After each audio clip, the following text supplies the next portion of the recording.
Good afternoon, class. Would any of you care to guess which union has the most highly paid members? You're on the money if you correctly guess the NBA.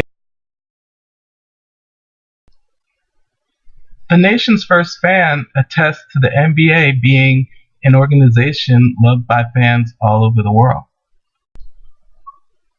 The 68-year-old corporation enjoys $4 billion a year in annual revenue.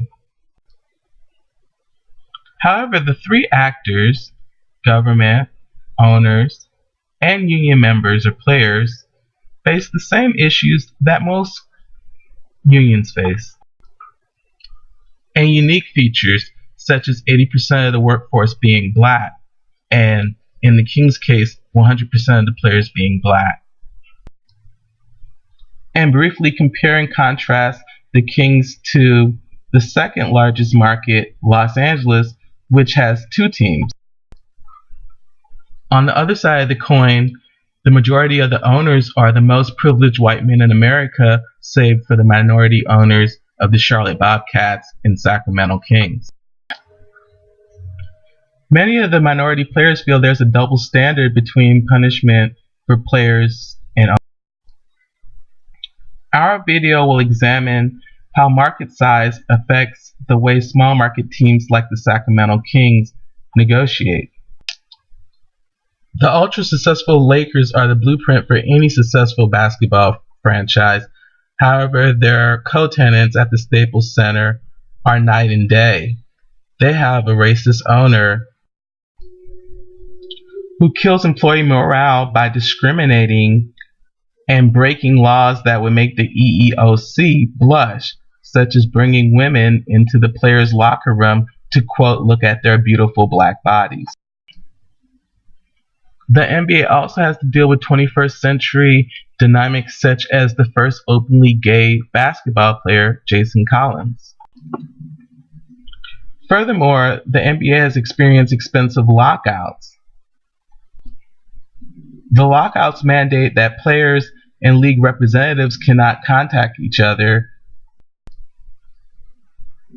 The 2011 lockout cost the NBA 25% of its revenue, or $1.1 billion, which wasn't efficient, amicable, or wise. The NBA currently has a new commissioner, Adam Silver, who took office in February.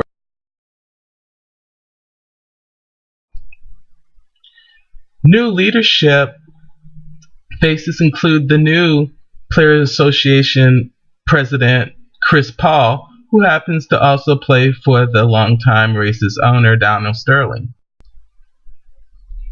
My former favorite player, Chris Paul, has brought on Sacramento Mayor Kevin Johnson in the search for a new union representative after longtime Representative Billy Hunter was fired for inappropriate behavior and giving jobs to unqualified friends and relatives.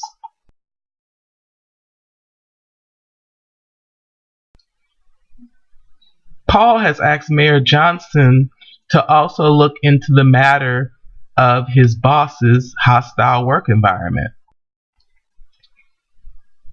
The new commissioner certainly will be tested with this current hot button issue because he's going to have to make a judgment against one of his 30 bosses, the franchise owners. The commissioner, politicians, and union representatives will need harmony and need to utilize attitudinal restructuring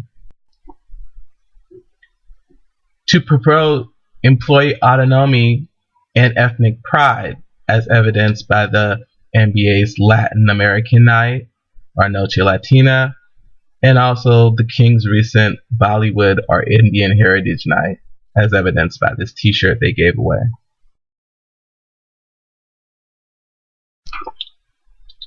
To preserve the various fractions' dignity.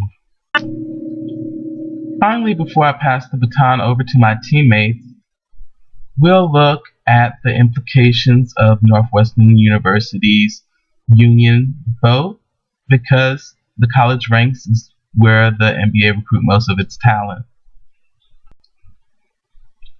how strong the union is after it decertified 3 years ago.